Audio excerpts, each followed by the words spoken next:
Thank you very much. And as we were classmates, some of the things that I started with yesterday, first of all, I just want to say I think you're going to get a better presentation than I gave yesterday, mainly because the computer forcefully rebooted like towards the end of my presentation yesterday. So now that the software updates are done, I think we'll have a smoother presentation. But one thing that I'm sure that Father gets too is, and we kind of as students at Mundelein Seminary would laugh about it, did you have Bishop Robert Barron as a teacher? We did, and we were very blessed because we were there at the height of his teaching days. There was a time when he started to take on more administrative functions, got more involved with Word on Fire, where he didn't teach as much, and so we really benefited from that.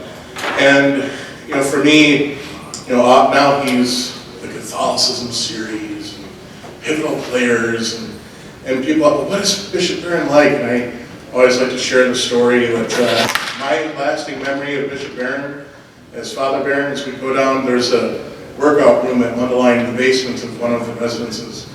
And we'd go down there, and you'd see him, he was addicted to the stepmaster. He just had this, all the time. And he would be doing the stepmaster, reading Soren Kierkegaard's Fear and Trembling, and have on his earbuds the best of Led Zeppelin.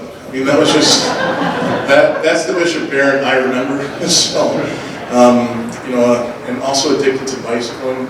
But the reason I mentioned Bishop Barron for my presentation this morning is because, truth be told, I did not come up with this title. A member of your staff did, because in the communication before I came here, there was a lot of discussion on, well, Father, what do you want the title to be? Well, I don't know. And so somebody on your staff came up with this, and I thought, this is right out of the Bishop Barron handbook. So whoever came up with this is obviously, up on the Catholicism series, because first of all, just starting with the word evangelization, Bishop Barron would be very proud. But it also, though, this nicely frames my presentation in an age of secularism, atheism, and scientism. Yesterday there was a gentleman who approached me after the presentation who asked a great question. What is secularism? And he asked that question from the standpoint of concern that he had now after the fire of the Notre Dame Cathedral, that he was hearing a news report that the French government wants to rebuild it as a secular memorial, or a secular shrine. Now, I don't know why, I'll leave that for the French government to explain. I'm not going to try to parse out what they thought about that. But it prompted me, we do throw that word secular around a lot. For this presentation, the way that I'm approaching secularism is the way that Pope Emeritus Benedict XVI would talk about it culturally. Pope Emeritus Benedict XVI, when he came to the United States, he spoke about two types of secularism. A cultural European secularism and a secularism that he saw in the United States, where the secularism in the United States was a cultural worldview in the European sense that did not seek governance by faith, but in the process was very much against faith and the way that that was practiced. Whereas he explained when he visited the United States to the United States that we have a secularism, separation of church and state, which wanted to establish a state religion that is much more, or used to be, faith positive. Meaning that the intent is not to have a dynamic of a culture that oppresses religious expression, but promotes freedom of religion expression without allowing one of those voices to become the overarching governing body of our country. And that's the cultural tension. So when I use the word secularism, that's more of the distinction that I'm going to be using for this presentation. Yes? Could you repeat a little bit harder? The first one is more that Pope Emeritus Benedict XVI spoke of as a European type of secularism, in which you do not want to have faith to be in a position of power over a country, but then in the process it's also very negative against faith. It's very suppressive of faith. It very much seeks to minimize faith as a society. Whereas American secularism used to be, I fear that we are tumbling quickly into a European-style secularism in the United States. Was intended to be more faith-positive in its outlook. Atheism. Now, coming here to a wonderful event hosted by your diocese, you might think, there's no atheists in the room. And if there are, I'm glad you came. Hopefully you can learn something in that process. But I think that many of us have to acknowledge, as I've had to acknowledge, sometimes without even realizing it, even we who claim to be faithful Catholics can fall into an atheistic worldview and not even realize it. That it is so pervasive in our culture that we might say, yes, we're against an atheist worldview, but then in how we conduct our lives, it can be on full display in very frightening ways. And the last one, Scientism.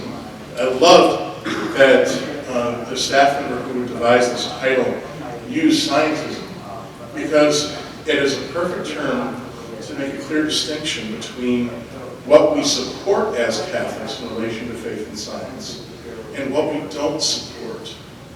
The Catholic Church supports science, open to science. Many would argue that the development of the European universities, if that did not happen, modern scientific method would not have developed, because it was out of those universities that the template for what we now call modern scientific method really began to develop and began to catch wind.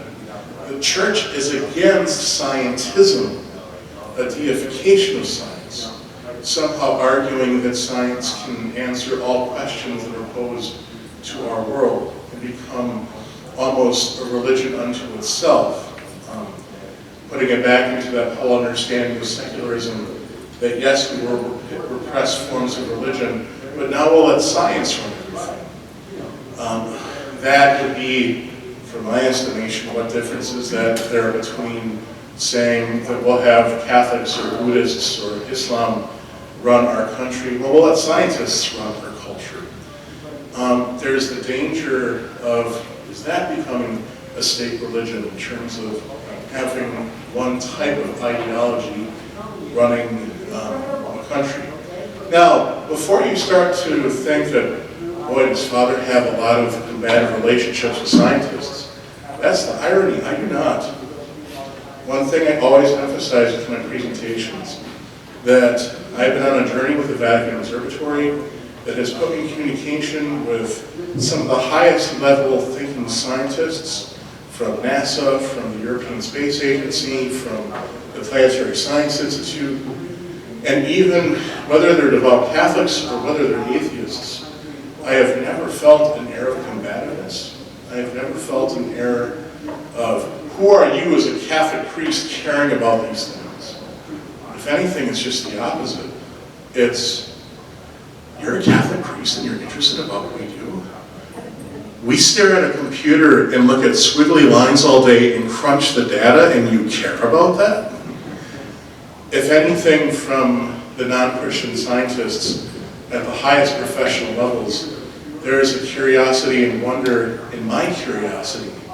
You're a diocesan priest and you value what you do. That fascinates us. Let's talk. I want to understand that better.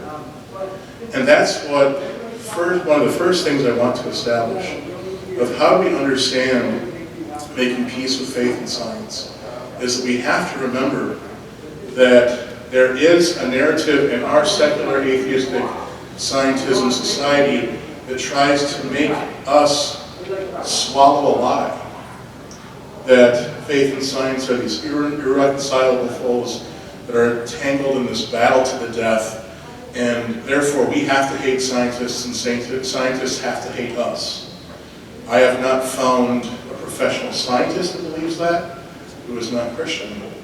And we as Catholics should not swallow the bait, because that's what people like the Dawkins, the Hitchens, the New Atheists, they want us to swallow the bait.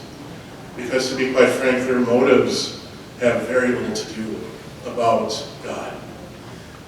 Their motives have much more to do. They don't like how, looking across the pond, that these English atheists who are in a European-style secularism, when they see how positively faith is treated in our secular society, they don't like that, and they're trying to undercut it and minimize it. That's their goal. Got a whole other presentation about that another time. So if you want me to come back, talk to this guy. And see if we can make that work. So, who am I? I am not Jean Valjean. Sometimes those jokes work, sometimes they don't. I am a pastor. I was trained as a musician, jazz saxophonist, opera voice. Then life took a different turn. I also pursued a master's degree in group counseling. At one point I was considering going into either substance abuse counseling or high school counseling of some sort. Then after that, life took a different shift, and I was ordained a priest in 2003, as you heard. And in that priesthood I've been blessed with many ministries that I never foresaw coming. I struggled in high school academically because I have dyslexia and a mild audiovisual learning disability. So I never thought that I'd be back in high school teaching high school students. And so therefore the longest assignment I've had was teaching high school kids. And I loved it. But I also have worked with university campus ministries. And so therefore I've worked in education environments with little kiddos that are knee-high to a niblet, to college kids that are trying to figure out why is it 4 years and I'm still changing my major.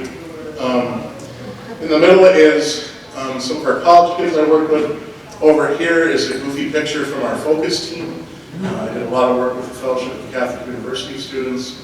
And a lot of what you'll hear about what I would argue the evangelization of faith and science is going to come from what these college kids taught me about what Pope Francis has called accompaniment, what Focus calls incarnational ministry. We'll get into that a little bit more as we go through that. And also to, for me, sacramental ministry. I love being parish priest. Love what I do. I've spent 3 years doing weekly communion services at the Downtown County Jail, spending time with the inmates. Had an opportunity to be a civilian chaplain for the United States Army at Fort McCoy when they needed a priest to. So I was celebrating Mass and listening to soldiers that were either going into theater or coming out of theater. And so I've been blessed with a very, very diverse ministry. Now, many of you might be saying, Father, in all that, we do not hear professional scientists with the Vatican in there at all. And you'd be right, I'm not a professional scientist, I'm not a scientist. So how did I get involved with the Vatican Observatory? When I got ordained from Mundelein, I always was curious in science. I was one of those kids that was the daydreamer in the backyard. I would lay down a blanket on a warm June night, similar to the days that we've had. And as a kid, just look at the night sky and go, wow. So my first love of the night sky wasn't scientific, it was more artistic. It was much more the heart of a lover. It was much more the heart of, God, how did you do all this? It was really just wrapping in that metaphysic of beauty as a child, to the point where my mom would have to wake me up sometimes in the backyard. Get in the house. You're going to get beaten up by mosquitoes. Then as I got older, I did a little bit of astronomy study in college, but I didn't get a degree in it. But it did awake then more the scientific questions, and as my faith was maturing towards priesthood, questions on faith and science. I had a very positive experience at Mundelein, but one of the things they didn't have was we didn't have a class on faith and science. There were professors who tried to weave it into our classes from time to time, but nothing that explicitly went through the relationship. And so therefore, upon ordination, I felt a deficiency. How do I address these questions? I don't really feel like I had a good template to move forward to address them. So at that time I wrote to the then director of the Vatican Observatory, Father George Coyne, and asked, do you have any conferences, retreats in faith and science for the non-scientists? And he said, no, Most of our work is postdoctoral research with NASA and the European Space Agency. But maybe we should start doing that. Maybe we should, not just do the high-end professional astronomy work, but do something for the non-scientists. Long story, 10 years pass, and I feel a need to write back to check in, because he had opened the door at the end of our conversation. Check back with us, and we'll see, maybe we should do that, maybe we'll develop something. Well, then I wrote to Brother Guy Consalmagno, who currently is the director of the Vatican Observatory, but at that time was the communications director for the Vatican Observatory. And same thing, and right away Brother Guy introduced himself in the way that I know him today. A sharp wit, a wicked sense of humor, and an incredible communicator. And the first sentence he said in his email was, well, first, don't wait 10 years between emails. And second, I like your idea, so let's do something. And that's something that floored me. Now, I was a diocesan priest, non-scientist, cold calling him essentially via email. And not only did he, like the idea, he liked it so much of, let's do something. You gotta blow it off. There's absolutely no reason he would have needed to answer my email. After that, they developed the first Faith in Astronomy workshop down in Tucson, which I would encourage any of you who are in parish ministry to attend. It's designed specifically for parish educators. But it's not necessarily an apologetics course. It's not going to, it's more of immersing you in the world of science to kind of bring your faith to the experience. It's not a spoon feeder, and Brother Guy is very insistent on that. He's a Jesuit after all. He's like, we can give you an experience of professional science you're not going to get anywhere else. Bring your faith. We don't have to give you that. You have that. Bring that. Apply it in situations. Find your own bridges between faith and science. And we've had 4 of them now over the last 6 years. And also, there's been a development of the blog of the Catholic Astronomer. It's been changed to Sacred Space Astronomy. Why did I change the name? Well, truth be told, we have non-Catholics who write for it, and they were like, no offense, we're happy to write for your webpage, we're glad that we're happy here, but we're not Catholic. And they were afraid that, are they going to misrepresent themselves? We have some non-Catholics. So we still have the Catholic Astronomy banner, but the Sacred Space Astronomy reflects more of the fact that it's a pretty diverse group of people who write for the blog. Highly recommend you just Google the Catholic Astronomer or Sacred Space Astronomy. One of the first things that pops up when you do Google search. I was one of those annoying blog responders that at first I was like responding to every post and sharing thoughts, and then Brother Guy said, we all like what you're writing. Why don't we let you write for us for a year? And if we like it, we'll put you on payroll and make you, a featured author. And they liked what I did, they put me on payroll, and so I've been writing for them now for 5 years. That's how I got my connection with the Vatican Observatory. As I like to say, it has been the greatest directed studies course of my life. Being able to have email correspondence with Brother Guy, some of the world's best scientists, and they write to me now, I saw this article, here's the thought, let's talk. It's been incredible, and I want to share a little bit of that journey with you today. So, what does faith in science look like at the ground level? Parishes. For me, it primarily comes with kids and college ministry from the standpoint of questions they get asked. And from the parent standpoint, Father, how do we talk to our kids about the questions they're being asked? There's usually the 2 directions this comes up. And I've received numerous experiences like this before in my priesthood, but just recently, about a month ago, one of my 8th grade students, beautifully sharp mind. Her and her twin sister are not twins in terms of their intellectual ability. and they laugh about it. She's the bookworm, I'm the one that likes to go out and do work.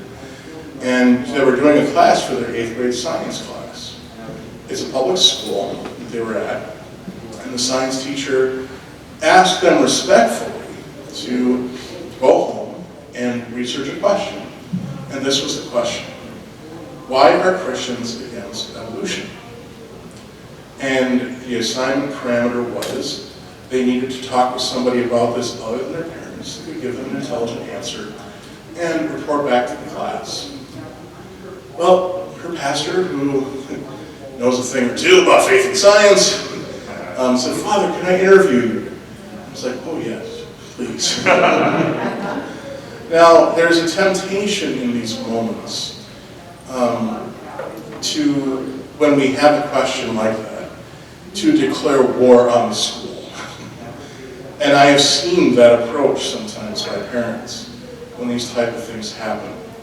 And even though I can completely sympathize with the emotion, I have felt it myself, that is a rabbit hole. If we take these instances and just run to the emotion, run to that's a horrible question. What are you in a public school asking that question for?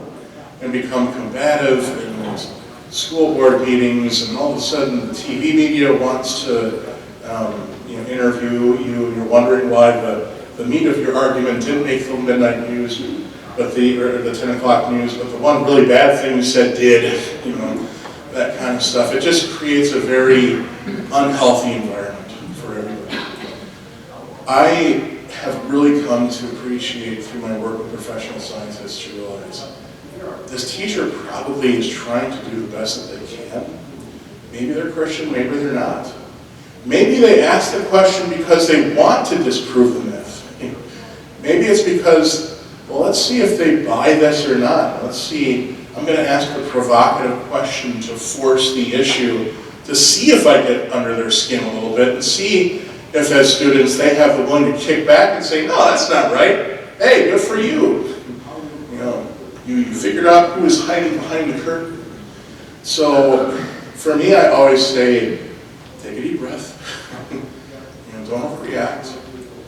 Kind of address the first initial problem with your charity and sincerity in a Christ-like manner. And the truth of why will come with time. That's one thing that I found in my priesthood, not just in faith and science in general. If you gently just present the truth and slowly move forward, and don't create an inflammatory situation, if there are not good motives, they'll come to the surface. Just give it time. And when they do, then you're in a much better emotional state to, okay, now let's look at this, versus rushing to a presumption that they're out to destroy the church. When actually it very well might have been one of your own parishioners who asked that question and was just trying to do the best they could, given the limits that they have as a teacher. Now, how did I answer the student's question? We'll get to that, so I'll save the answer. But for me, one thing I will give you is that, because when it comes to priests and the relationship between public schools, I don't know what it's like in Iowa, but I know in Wisconsin, there's basically one of two models that has emerged that I see as a priest. Either one is, do not talk about faith under any circumstance in any class for any reason. Or the other is, you can ask faith questions, but if you do, you have to present the full breadth of religious expression and diversity in the classroom. Otherwise, you are then violating church and state, because you can talk about faith in a public school as long as all are represented. So I just said to the student, the first thing I'd like to do is to rephrase the question. Because I said to her, are there Christian denominations that are strongly against evolution? Absolutely. And we all know those situations. Are there individual Catholics who are strongly against evolution? Absolutely. And I would say, to be quite frank, at times for the right reason, but they don't necessarily understand the distinction between science and scientism. And that's kind of where they go off the rails a little bit in that process. But so that for first we have to realize what is the complex tapestry of how different Christian denominations approach faith and science. And then I said to her, what the question should have been is, from your faith tradition, what is the perspective of faith and science? Talk with your church, your mosque, your synagogue, your temple, or place of worship with somebody who can give you an educated answer. Bring it to the class. If you are a person not of faith, what is your thought on this? And talk with somebody to get some feedback on it. She's like, that's a much better question. So she's like, And I said, now don't become combative with your teacher. That's not going to work. But just share this in charity. Because even though for those who are parents, and I as a priest who is a spiritual dad, I know that it can hurt our egos, the teachers are going to listen to the students more than us. And if we can encourage the students to have the confidence to say, you know what, let's talk about this in a level-headed manner. Actually, this is a better way to approach it. Take that to the teacher in a non-combative sense. That's going to do a boatload more of good to address the situation than coming, speaking of 7 years as a high school teacher, with the parent hand grenade. Father, why did you teach this in your class? Because I didn't. Well, what about this homework assignment? Here's the answer. Oh, I'm sorry. Sometimes we need to remember that we shouldn't be creating crises that aren't necessarily there. And also, it's part of my philosophy as kids. No offense to parents here in terms of this isn't a statement about your parenting style. I think we do a disservice to our kids when we don't encourage them to try to resolve the issue with the teacher first. If you run in too quickly to, I didn't like what my kid said, so I'm going to come in and fix it. There's part of the natural maturation process, regardless of the subject matter. The student needs to be put in a conflict situation and learn how to resolve that peacefully, equitably, and logically. And if we deny them that, it hurts their development. I'll give another presentation sometime about why is it that my college seniors could not make a decision about their life. We'll come back to that in the future. If they don't have the tools how to make tough decisions, they're not going to be able to make tough decisions. So that's part of what this is. Now, so therefore, I've heard everything from my college students, from being called flat earthers, from being called monkey haters, all that kind of stuff. And again, the students would come to me with this energy, with this frustration, with this anger of, Father, let's declare war upon this teacher. Take a deep breath. What does our faith really say? Because if we lash out in emotionalism, which I would say is part of the new secularism, mistaking emotionalism for rational discourse, mistaking this overly charged emotional response for some type of a debate, where the debate isn't who has the best idea wins, but instead it's they who yell loudest and the first one to have the worst migraine to give up. That determines the winner or loser. That is the new secular method of the day. And if we bite as Catholics, we've lost no matter how right we might be. If there's one thing I've learned about being a priest after 16 years, you as a parish can have the best catechetical materials, you can have the best answers to the best questions, but if you have the wrong mode of delivery, it doesn't mean a hill of beans, because there isn't a sense of receptivity. There has to be that sense of creating an environment where the truth will be received. And we talk about that with our sacraments, don't we?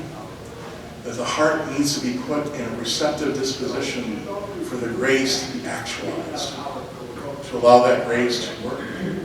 Why wouldn't that be true with our emotional lives, our intellectual lives? That we need to have that environment. That's where some of this language of accompaniment in incarnational ministry is important. So I would walk with them. Well, how do you want to respond to them about being called a flat earther?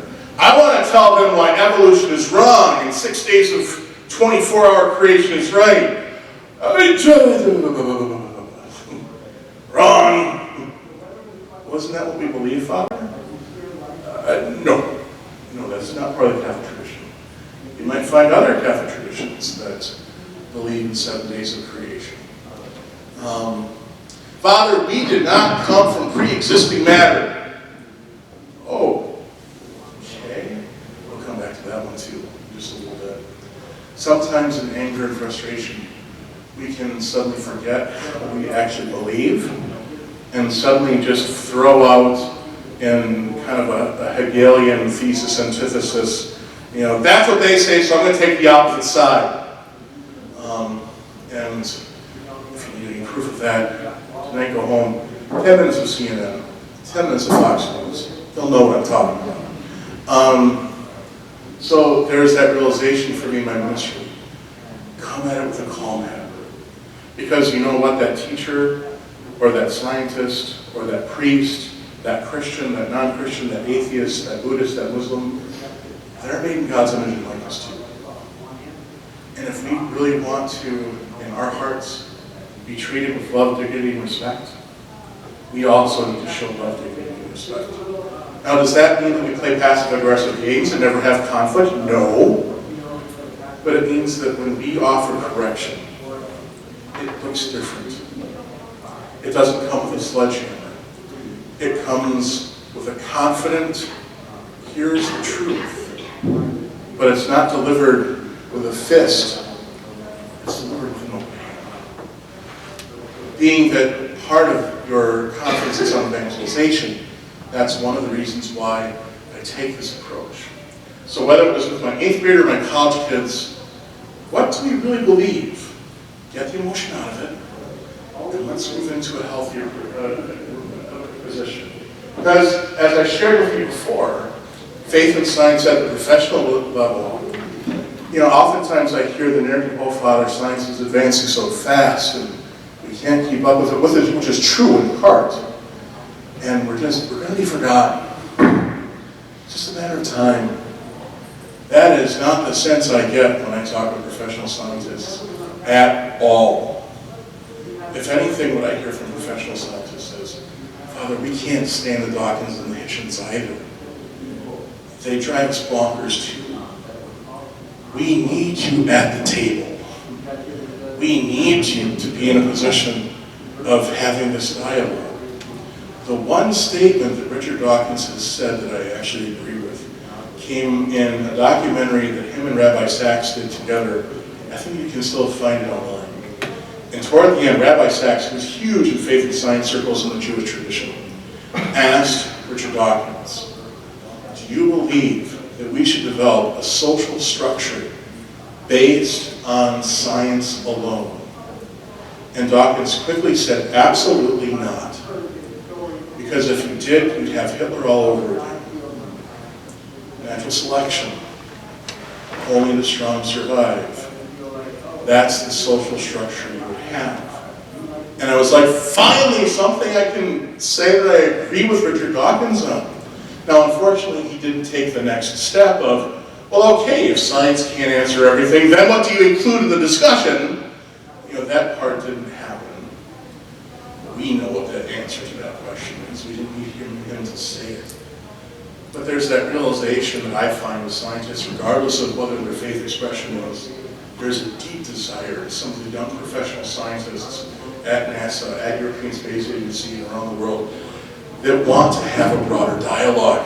They want to have a broader discussion, because they're smart enough to know that the science they do cannot answer every one of the world's problems. That is the world of professional science I see. I don't see the world of, it's a matter of time we're going to run the church out of this world. That is not my experience. Do they have some very loud, angry voices that have a savvy with media that would convince you otherwise? Yes. That's the background noise. The irony is professional scientists detest media scientists, and they presume all of them as frauds. Why? Because the true professional scientist feels that the scientist's work is in the lab, doing their scientific work and research, and not in front of a camera, trying to make money off of the research.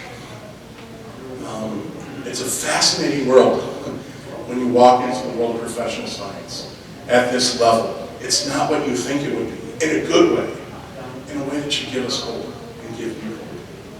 And so therefore, now that's kind of more of, here's the pastoral parameters, the framework that I would encourage you as clergy, as lay people, on how we get a disposition of heart to enter into questions of faith and science in a sober, rational, non-inflammatory manner. Now we're going to take a little time to get into the academics. back to my question about my little 8th grader about answering the question about why do Christians oppose evolution as an errant question.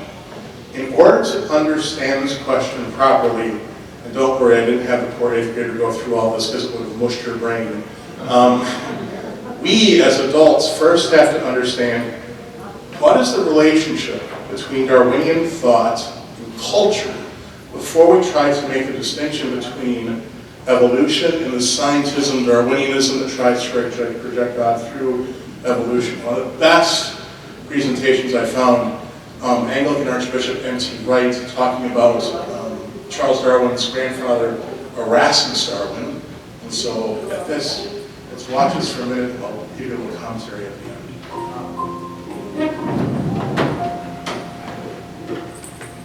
The debate, such as has happened between so-called science and so-called faith, has a lot of quite murky roots. In the 18th century, in my country, for instance, one person I happen to know a little bit about, Charles Darwin's grandfather, Erasmus Darwin, because I once lived in Lichfield, which is where he lived, and Lichfield in the 18th century was one of the sort of small, buzzy intellectual centres of Britain. And those guys were already exploring their scientific experiments within basically what I've called an Epicurean universe. And as I say, in Epicureanism, God and the world, or the gods and the world, are a long way apart. God is not involved in the world if there is a God, and so we just have to explore the world as it is. That goes with the philosophy called Deism, where you have an absentee landlord God. The 18th century was a way of simplifying certain questions, drag gods out of the mix. Now we can just do our experiments. But as we do our experiments, if God is out of the mix, then when we observe change going on in the world, it must be a change which has happened from within the processes of the world. When Charles Darwin went on his boat off to the Galapagos and studied these things and those things and finches and turtles and goodness knows what, that was fantastic and extraordinary and mind-blowing, but the philosophical framework within which he interpreted that was one that his grandfather had been working on 2 generations before, and so had lots of other people. The idea that God was out of the picture and what you had was evolution, development of an explicitly godless kind, God out of the picture kind. The problem is that in America, even more than in Britain, and it was quite true in Britain as well in the 19th century, the deism of people like Thomas Jefferson and so on had split off God from the world for political reasons. Because once God is out of the picture, then we are free to develop whatever sort of empire, whatever sort of power we want. Sadly, the church colluded with this, because the church basically treated Christianity as a sort of escape from this world off to this distant God. And you have that in spirituality, which is not anchored and earthed in social reality. And you have it in a soteriology, a theory of how you get saved, which is that you leave this world and you go off to be with that God. Neither of those is actually biblical. In the Bible, God and the world, heaven and earth, kind of mesh together, and you find Jesus in the middle of that, you find the Bible in the middle of that, and you should find yourself in the middle of that. And part of the point of being a Christian is that we are meant to be living at those strange overlap points between heaven and earth. That's what prayer is all about, that's what the sacraments are all about, that's what actually ministering to the poor in Jesus' name is all about. As Jesus himself said, if you do it to the least of these, you do it to me. There's a sense of overlap, and that actually makes life much more complicated.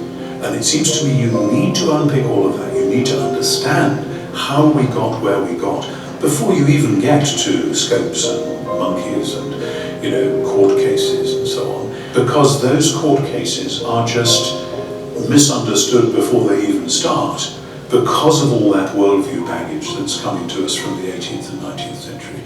We need to relocate the question as between devout Christians here and eager scientists there. We need to relocate that question within this much larger understanding of where our culture has been, where it might now be going. Otherwise, it'll be a dialogue of the deaf, or a battle in the dark, as it were.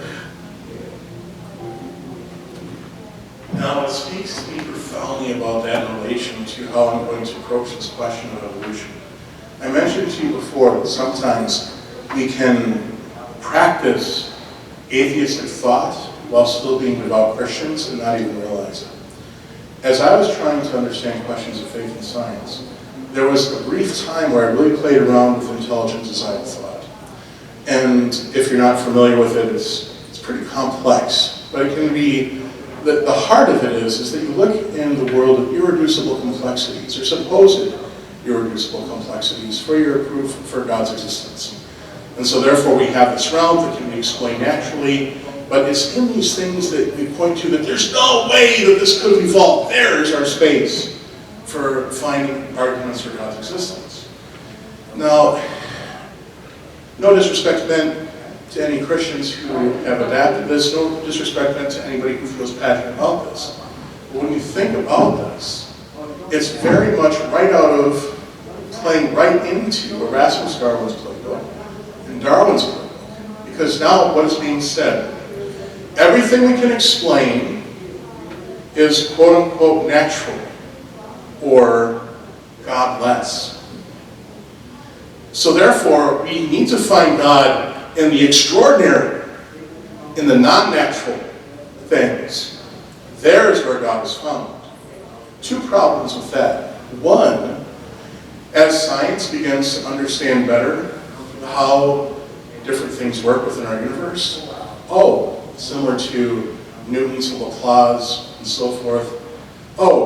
Newton had imperfections in his mathematical theories. Laplace came along with better math, could explain some of the things that Newton said, this is obvious proof for God's existence because we can't explain it scientifically. And when,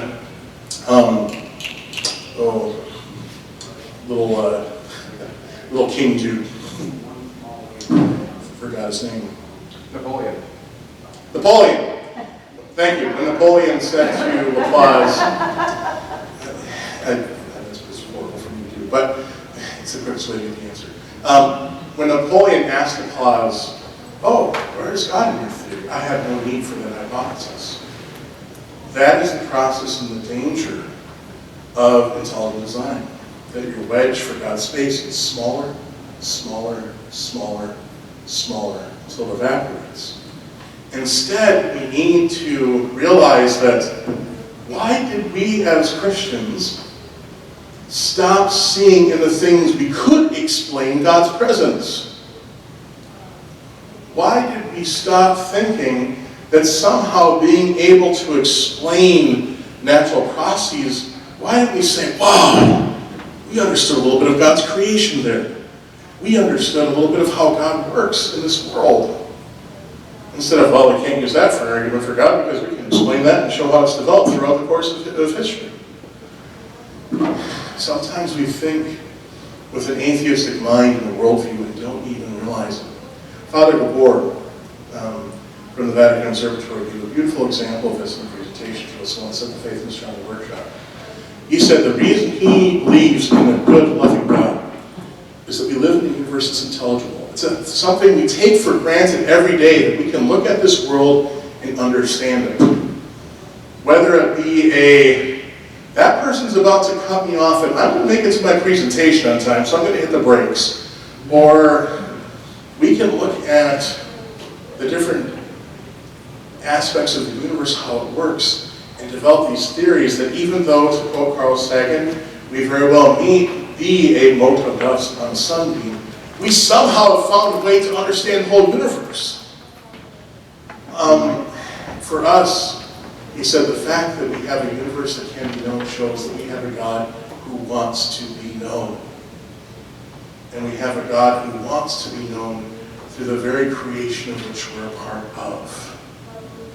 That was like the veil pulled from my eyes, flipped the whole narrative. I stopped to focus more on what I didn't know, and I focused more on, my goodness, we're still here as a human species. Talk about an act of God's grace, And so therefore we have to shift our cultural parameters. Then when we do that, suddenly the questions of faith and science are less scary. Because now we're not trying to look for God amid the godless. We're putting it back in the proper sacramental worldview of seeing in our world the goodness of creation. It's self-evident in everything we see. Fallen, yes. Broken, yes. But that goodness still exists. So that we can instead see science not as a threat to our small interpretation of faith, but something that aids our faith. Next slide is Brother Guy Consolmagni. So you heard a little bit about the history of evolution. Now, oftentimes people will say to me, Father, we have a professional observatory as a Catholic Church? That's oftentimes people are shocked to find out. So I just wanted to, as I crescendo into my response to my 8th grader, just give you a couple little video clips, both on the history of the Vatican Observatory, but also how Brother Guy approaches faith and science, and he'll mention this God of the Gaps thing in the second video.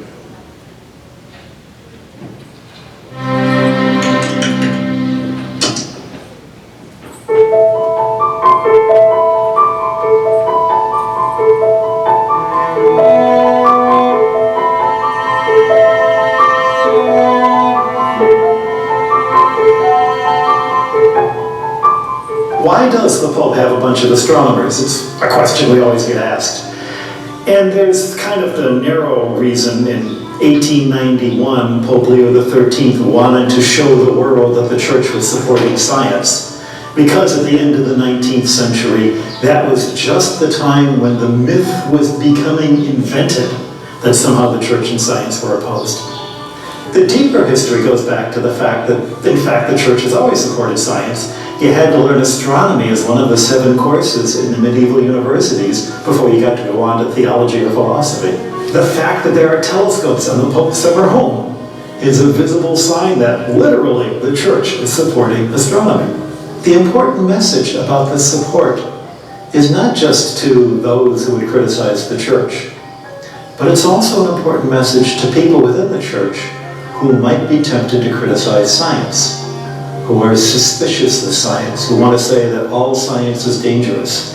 That's not traditional Christianity. If you believe that God created the universe, then knowing how God created the universe is a way of getting to know God.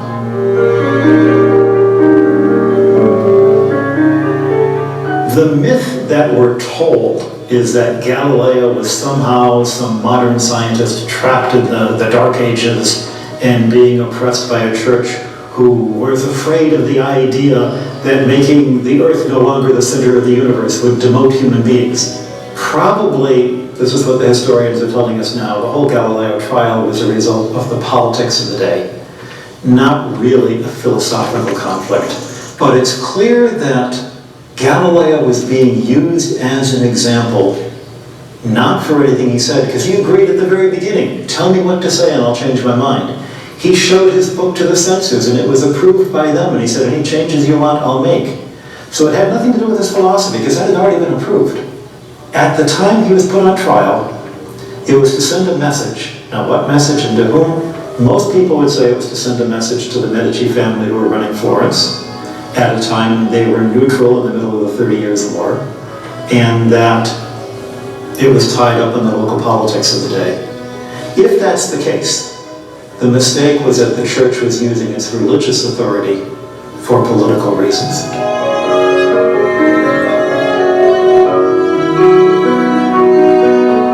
The way that we at the observatory work as a bridge between the two cultures, between the culture of religion and the culture of science, is not necessarily the way you'd think it would be. It's not a sense that you make a compromise between science and faith, that you have to give up a little bit of something or a little bit of the other. The only compromise is to admit, in both cases, I don't have all the answers. But even in science, when I have 2 bits of data that appear to contradict everything I understood, and if it's this way, then it can't be that way, but in fact it's both ways, that doesn't make me throw up my hands and say I don't believe in science. It makes me say instead, wow, there's something new here. There's something deeper that I have a chance to understand. That analogy I can carry over to my faith life. When I encounter things that I don't understand in the way God operates in the universe, if God is good, why is there evil in the world? Because my idea of good and my idea of God is a very shallow idea. Do I have a deep enough idea to make it all work? Not yet, but I'm confident that there is a deeper idea out there because I've seen in my science how this works. We also have to recognize that we are creatures of original sin. We are fallen. Sin is going to occur. Technology gives us enormous power. That means power to do good or power to do evil. And both are going to happen. We need a church to stand outside of society and remind us of the things that are going on inside society, but also to be with us within our society, within our culture, to accompany us, mirroring the way that God is both transcendent and immanent. God is outside, but also God is alongside. And the church must be the same way.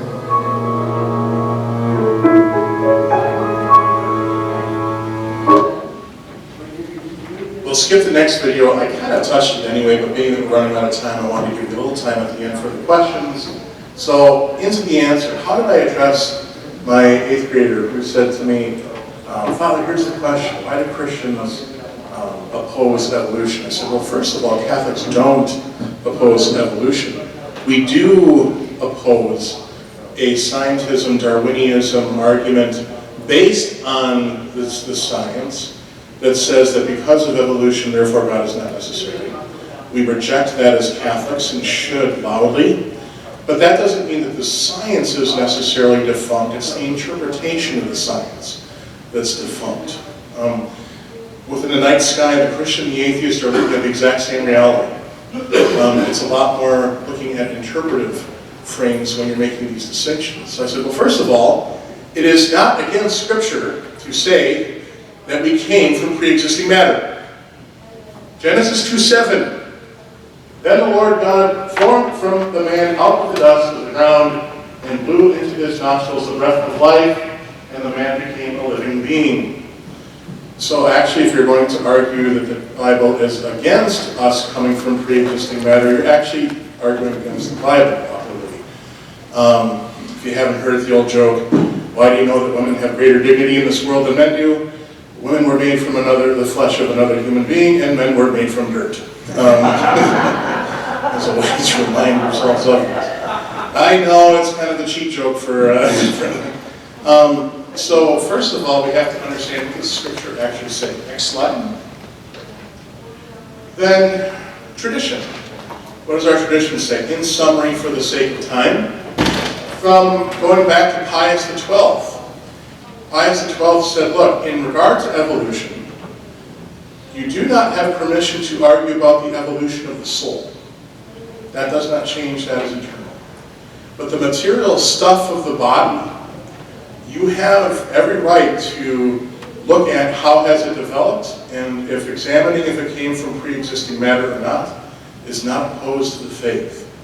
Step 1. Step 2, John Paul II. That on the anniversary of this statement from Humani Generis of Pius XII, that John Paul II said to the Academy of Sciences that there is enough data out there to show that evolution is more than a theory, or more than a hypothesis.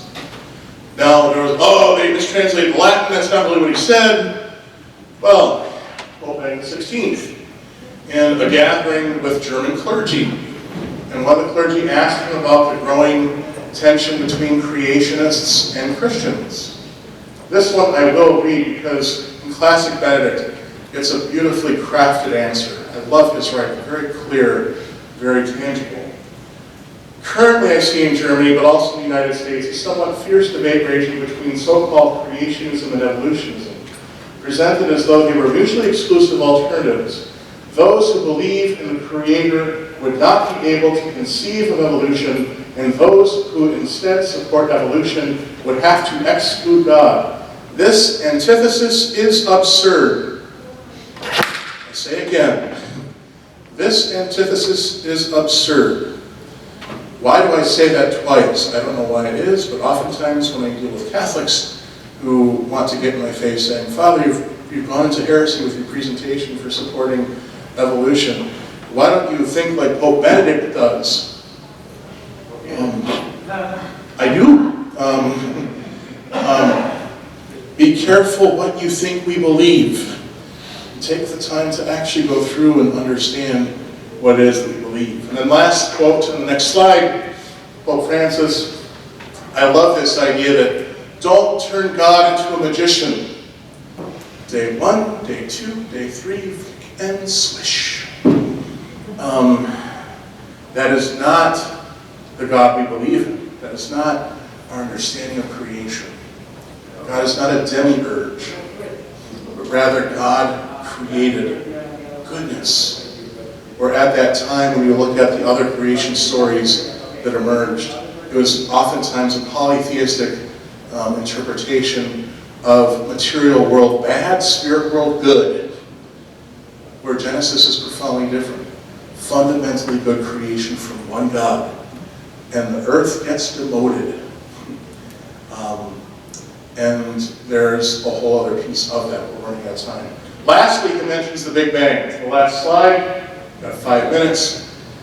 I'm going to show you a video from somebody you don't know. I always get a kick out of it when people say, Father, as Catholics, we can't support the Big Bang Theory. And it's one of those, oy vey moments for me as a priest. Now, this might seem a little bit self-absorbed of me showing a video of myself in a presentation I'm giving.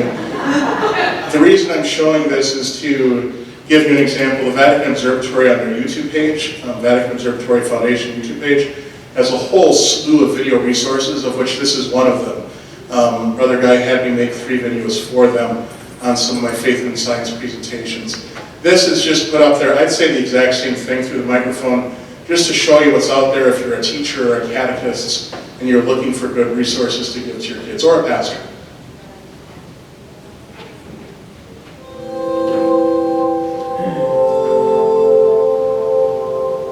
For a healthy understanding of the relationship between faith and science, we need to look no further than Monsignor George Lemaitre. Lemaitre was a Belgian diocesan priest who was also an astrophysicist. He would have been known to Einstein, to Edwin Hubble. The prevailing theory of the science of the times was that we lived in a static universe, meaning that it was not expanding, that pretty much everything was set where it was set, and that it had no beginning or no end. When Lemaitre studied Einstein's theory of relativity, he found something different. He didn't find a static universe. Rather, he understood a universe that's expanding. And therefore, if the universe is currently expanding, that means at some point in the past it was small, very, very small. When Lemaitre shared this idea with his peers, he was dismissed and laughed off, and sometimes jokingly scientists would call his theory Lemaitre's Big Bang Theory, in a way that was not complimentary to Lemaitre. Einstein himself made the statement that even though the math was wonderful that Lemaitre did, that his understanding of physics was abominable. However, with time and the observations of Edwin Hubble finding a discernible redshift in the expansion of the universe, showing that in fact the universe is expanding, Lemaitre's ideas got a second, third, fourth look, and eventually it was accepted, to the point where Einstein reversed his opinion and stated that Lemaitre's idea of this expanding universe from a very small beginning was one of the most beautiful expressions of creation. And so therefore, in light of that, Pius XII wanted to make a clear statement to the world that the sciences have found proof for biblical creation. Now, Lemaitre, on the other hand, went to Pius XII and asked him not to make that statement. Lemaitre knew, as a good scientist, that his theory was going to be tested, his theory was going to be questioned, new data would be coming in to try to understand his theory better, and that in time his theory was either going to be changed, his ideas would be reversed, or discarded altogether. Lemaitre knew that it was a very dangerous thing to say that modern science has proven biblical creation because of the ever-changing nature of the sciences. And so therefore, Pius XII did not make that claim. However, he did very clearly and publicly speak of the advances of the modern sciences, and that we as Christians should be able to embrace that the universe is more than 10 billion years old, that we should be able to embrace that our universe is expanding, and to not fear what oftentimes people of faith do fear with the modern sciences. That fear being that if our understanding of the created world changes, does that change our faith? Pius XII was making a very clear statement, along with Lemaitre, that when we understand faith and science together, it doesn't challenge our understanding of God, but it deepens our understanding of God. It brings us to a new place of understanding not only who God is, but how does God's creation work. In conclusion, then, what is the healthy relationship between faith and science? The National Academy of Sciences, in their open source text on teaching evolution in schools in the Q&A section, has a beautiful answer to the question, can a scientist, or do scientists also believe in God, or are they Christian scientists? Not Christian scientists, but Christians who are scientists. And the answer is, science in its pure form remains neutral upon questions of God, angels, divinity, and anything that is non-material and unmeasurable. That is something of which science stays neutral upon. So when you have your Richard Dawkins saying, because of my science I don't believe in God, he's not making a scientific statement, he's spouting an opinion. It is not based on science. Every good scientist will affirm what I shared with you, not because a priest said it, but the National Academy of Sciences said it. So what's the proper relationship? The proper relationship is the first line from St. John Paul II's encyclical Fides et Ratio. Faith and reason are the two wings upon which the human spirit ascends into God, ascends in truth. Science is a strand of natural reason. It doesn't constitute all of natural reason, but it's part of it. A truly Catholic approach to faith and science. Don't fear science. Dismiss the secularist, atheist, scientist interpretation of science, but don't mistake science for secularism. Because as we understand the natural reason that comes from science, it should not be the end-all, but contribute to the larger perspective of faith and reason that helps us ascend to God and let go of the narrow, angry rhetoric we hear today, and instead be embraced in the arms of the God of faith and reason, the God of love, and our Lord Jesus Christ. Thank you.